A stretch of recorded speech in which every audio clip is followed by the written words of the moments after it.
This is the Sony a6000. It was my first proper camera and it's what kick-started my passion for photography and videography.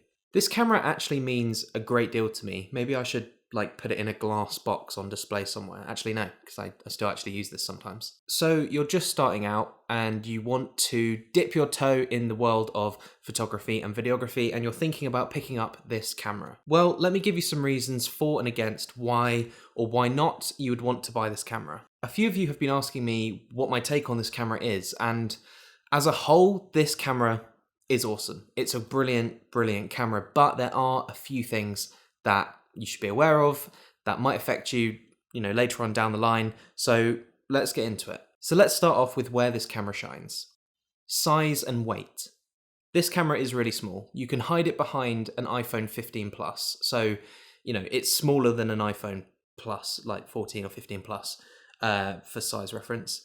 It's so light and compact, and it's brilliant for traveling. If you don't have much space in your bag, because I presume if you're just starting off, you don't have like a big camera bag or anything like that, this thing will fit in your pocket if you need it to. Price.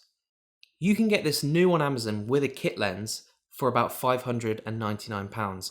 But what I would recommend is getting it secondhand. If you're from the UK, there is a website called MBP and they sell secondhand camera gear and they rank it from quality, so excellent, good, great, all of those kind of conditions. And yeah, it's amazing. I get a lot of my camera gear from there. They sell this for about 370 quid without a lens, without a kit lens. But if you want to get the kit lens, then it's probably like an extra 100 quid. So you'll save about £100 if you get this secondhand. I'm sure if you're from the US or wherever you're from, there are going to be secondhand camera stores and you could find this just for a lot cheaper secondhand. Photos. The photos that come out of this camera are amazing. It's got a 24 megapixel sensor and it shoots RAW, so you can do some really good editing on it if you need to. And yeah, the resolution, it's really awesome. It takes incredible photos. It also has a really good burst. I don't know the numbers specifically, but it's pretty rapid. Let me show you, actually. There's no battery, hang on.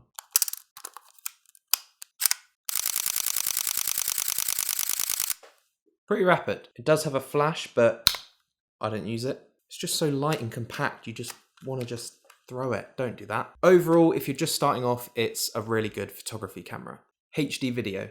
Now, I wasn't going to actually add this one as a pro, but in more recent times, companies are looking for content creators or social media content creators, and this is great for that. Uploading to TikTok or Instagram or YouTube Shorts, it likes HD video. It doesn't like 4K, in my experience. All of my YouTube Shorts, Instagram Reels, and TikToks are all uploaded in HD. I think it has something to do with it having to compress it less, so therefore the quality's better.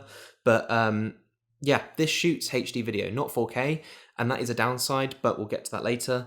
But for content creation, for social media stuff, maybe. I have actually uploaded a few reels that were made on this camera, so it's great for that, and it does look really good. The video that comes out of this, it's good HD video, it's got a decent amount of dynamic range. It looks cinematic, like the colors and stuff. It is 8-bit color, but it's pretty good. It shoots 60 frames per second, and I'm pretty sure it also shoots 120 frames per second too. Overall, the video is okay. I wouldn't charge loads of money if I was to use this camera for video, but the important thing is it's going to get you started. It's going to kind of make you understand video a bit more, and it's going to just get you practicing shooting video, and that's what's important. I'm actually using the a6000 right now to record this little section here. I switched cameras. I don't know if you noticed. If you did, let me know. If you didn't, let me know. But yeah, we're actually shooting on the a6000 right now on the Sigma 16mm f1.4 with a 1/4 mist filter. So yeah, what do you think? This is what the video looks like in a setting like this. I have blown it up to 4K, so, can you tell the difference? Did you even realize? Anyway, let's switch back. Another big one is its APS-C. A lot of people think maybe that's a good or bad thing, but in terms of starting up and budget, APS-C is really, really good. It's smaller lenses, lighter lenses, cheaper lenses, and these days the quality is pretty much the same as full frame. Bold statement, but It's just my opinion. It's just a really cool camera to start off with. You know, this made me feel more confident with cameras, and then eventually I grew out of it and needed to get something that did better video. But it got me started, and that's what's important.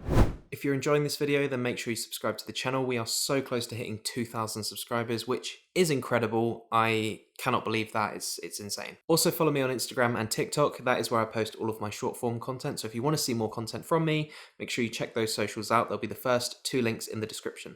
So let's now move on to some of the bad things about this camera. The first thing is there's no 4K. I would say that 4K video is now a standard. I think that everyone expects 4K video, and this camera doesn't have that. It only shoots HD. I would even argue that people are now expecting 10-bit video, 10-bit color. So this camera is very far from where it needs to be. So what I'm saying is, if you're maybe trying to go more into video, then this camera probably isn't for you. I would maybe recommend an a6400, an a6500, or if you have the budget, maybe an a6700.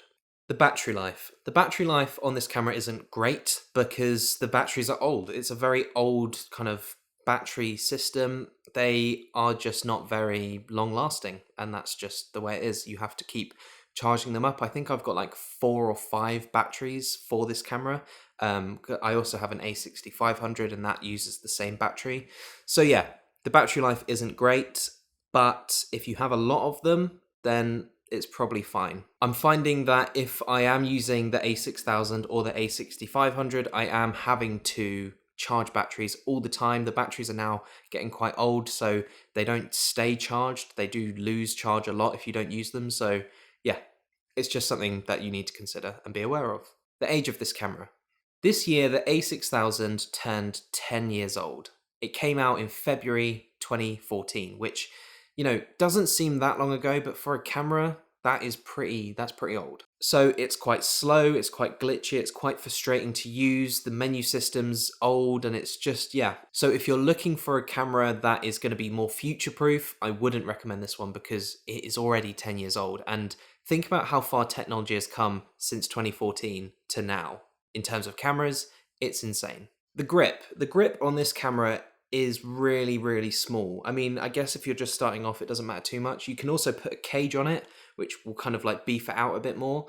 But yeah, I don't like the grip on this. It's just not very comfortable. And also the buttons, like the record button is in a really annoying spot. So, you know, if you wanted to record, then you'd have to like bring your thumb back. I don't know. It's just a bit annoying. It's not the easiest thing. I remember when I used to film with this a lot, it would get a little bit frustrating trying to record when you're holding the camera, especially with a big lens on it as well. It's a bit like, oh God. So yeah.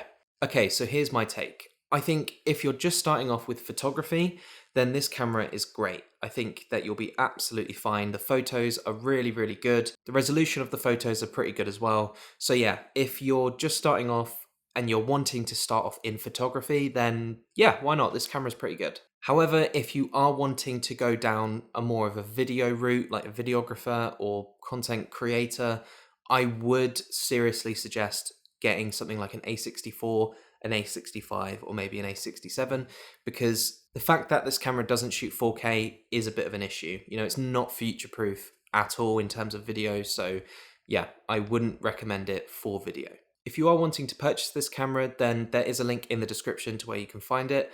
But yeah, let me know what your thoughts are. Let me know if you think this camera is good in 2024, if you've got one. But if you also have another recommendation for a beginner, then put that in the comments too, because people will find that really useful. I hope you found this video useful. I hope you found it enjoyable. Have a great rest of your day or evening, and I'll see you in the next video.